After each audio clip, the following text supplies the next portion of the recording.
নমস্কার বন্ধুরা, আজ আমি করছি ফুলকপি আলুর ডালনা। এরকম ফুলকপি আলুর ডালনা আপনার বাড়িতে হয়তো অনেকবারই বানিয়েছেন, কিন্তু একবার এই পদ্ধতিতে বানিয়ে দেখুন, স্বাদ একদম অনুষ্ঠান বাড়ির মতন হবে। আমি ফুলকপিটাকে আগে থেকে কেটে রেখেছি। ফুলকপিটাকে আমি জলে ভিজিয়ে রাখলাম, লবণ জলের মধ্যে। আমাদের ফুলকপির মধ্যে যদি কোনো পোকামাকড় থেকে থাকে তাহলে এটা বেরিয়ে আসবে লবণ জলে ভেজানোর কারণে। ফুলকপির সাইজটা আমি একটু বড় বড় রেখেছি, এরকমভাবে আপনারা কেটে নেওয়ার চেষ্টা করবেন। এবারে আমি আলুটাকে ছোট ছোট টুকরো করে কেটে নেব। আমি একটা বড় সাইজের আলু 4 টুকরো করে নিচ্ছি। আপনারা আপনাদের ইচ্ছা মতন কাটতে পারেন। আলুটাকে কাটা হয়ে গেলে আমি দিয়ে দেবো জলের মধ্যে ভিজিয়ে। তাহলে কি হবে, আমাদের আলুটা কাটার পরে কালো হয়ে যায়, সেটা হবে না। এবার আমি দুটো টমেটো নিয়ে নিয়েছি। টমেটোটাকে আমি ছোট ছোট টুকরো করে কেটে নেব। আমরা কিন্তু টমেটোটাকে বেটেই তরকারির মধ্যেই দেব। তো কাটা হয়ে গেছে, এবার আমি এটা প্লেটের মধ্যে তুলে রেখে দেব। এদিকে আমি কড়াই বসিয়ে দিয়েছি। কড়ার মধ্যে দিয়ে দিলাম পরিমাণ মতন সর্ষের তেল। তেলটা আমরা একটু গরম হতে দেব। গরম হয়ে গেলে আমি কড়ার গায়ে তেলটাকে একটু ভালোভাবে নাড়াচাড়া করে মাখিয়ে নেব। মাখানো হয়ে গেলে এবার আমি দিয়ে দেব আলু। আলুটা আমি দিয়ে ভালো করে লাল লাল করে ভেজে নেব। একটু নাড়াচাড়া করে তেলটা ভালোভাবে আলুর গায়ে মাখিয়ে নেব। নিয়ে আমি দিয়ে দেবো 1 চামচ লবণ। ভাজার সময় আপনারা লবণ ছাড়া আর কিছুই দেবেন না। লাল লাল করে আমি আলুটা ভেজে নিয়েছি। আমি এখানে 80% আলুটা সেদ্ধ করে নিয়েছি। আমার পুরো ভাজা হয়ে গেছে, আমি আলুটাকে তুলে রেখে দিলাম। এবার আমি ওই তেলের মধ্যেই আমি দিয়ে দেব ফুলকপি। ফুলকপিটাকেও আমাদের 80% বা 60% সেদ্ধ করে নিতে হবে ভাজার সময়। ভালোভাবে এপিট ওপিট করে তেলটা লাগিয়ে নিলাম। দিয়ে দিলাম 1 চামচ লবণ।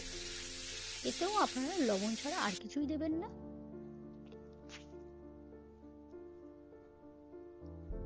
ভালোভাবে লবণটা ফুলকপির সাথে মাখিয়ে এপিট ওপিট করে লাল লাল করে আমি ভেজে নেব।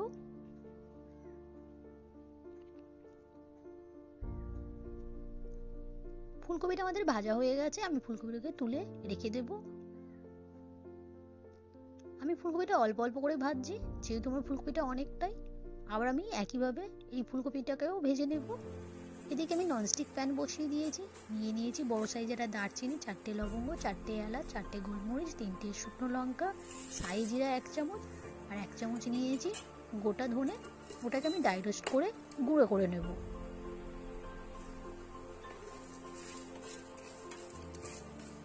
ভালোভাবে ভাজা হয়ে গেলে ওটাকে ঠান্ডা করে আপনারা মিক্সারেও বাটতে পারেন, এমনকি শিলেও বাটতে পারেন। এদিকে আমি বাটার জন্য নিয়ে নিয়েছি আদা, রসুন, আর এখানে পোস্ত আমি ভিজিয়ে রেখেছিলাম, পোস্তটাকেও দিয়ে দিলাম। আর দিয়ে দেবো পেঁয়াজটাকে ছোট ছোট টুকরো করে দিয়েছি। দিয়ে দিলাম পরিমাণ মতন জল, দিয়ে ঢাকা দিয়ে আমি এটাকে বেটে নিয়ে আসবো।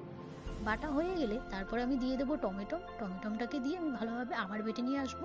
যেহেতু আমাদের পোস্ত আছে তাই আমি টমেটোটা একসাথে আমি দিইনি। একটু বাটা হয়ে গেলে তারপরে আমি টমেটোটা অ্যাড করলাম। দেখতেই পাচ্ছেন আমার মশলাটা বাটা হয়ে গেছে।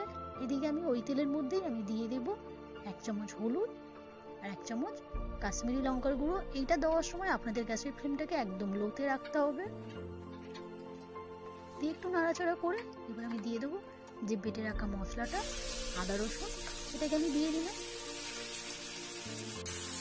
দিয়ে ভালোভাবে মশলাটাকে কষিয়ে নেব। কষানোর সময় আমাদের গ্যাসের ফ্লেমটাকে একদম হাই টু মিডিয়ামে দিয়ে দিতে হবে। মশলা থেকে যতক্ষণ না আমাদের কাঁচা গন্ধটা চলে যায় ততক্ষণ আমরা মশলাটা কষাতেই থাকবো। ভালোভাবে কষিয়ে গেছে, দেখতেই পাচ্ছেন আমার তেল ছেড়ে দিয়েছে মশলা থেকে। এবার আমি দিয়ে দিলাম এই অবস্থায় লাল লঙ্কার গুঁড়ো, আর দিয়ে দেব 1 চামচ লবণ। লবণটা আপনারা আপনাদের পরিমাণ বুঝেই দেবেন। দিয়ে ভালোভাবে মিশিয়ে নিয়ে ভালোভাবে মশলাটাকে কষিয়ে নিয়ে তারপরে দিয়ে দিলাম জল। জলটা দিয়ে ভালোভাবে একটু ফুটিয়ে নেব।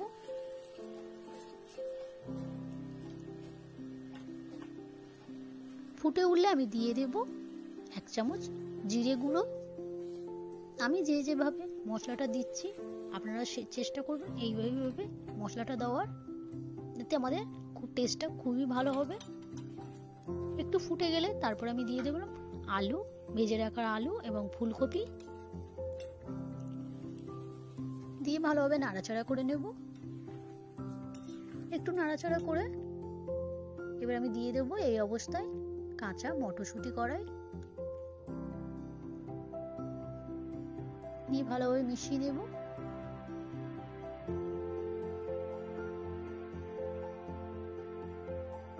আমার একদম সবজি সেদ্ধ হয়ে গেছে, সবই সেদ্ধ হয়ে গেছে। এবার আমি দিয়ে দেবো ড্রাই রোস্ট করে রাখা যে মশলাটা ছিল সেটাকে আমি গুঁড়ো করে নিয়েছি, সেটা আমি দিয়ে দিলাম। আমার এই রেসিপিটি একদম কমপ্লিট হয়ে গেছে, দেখতেই পাচ্ছেন। আমার এই রেসিপি যদি আপনাদের ভালো লেগে থাকে অবশ্যই আমার চ্যানেলটিকে সাবস্ক্রাইব করে দেবেন, পাশে থাকা বেল আইকনটিও অন করে দেবেন।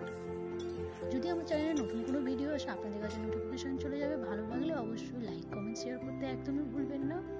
কেমন হলো অবশ্যই কমেন্ট করে জানাবেন। একবার হলেও বাড়িতে ট্রাই করে দেখবেন, আশা করি ভালোই হবে।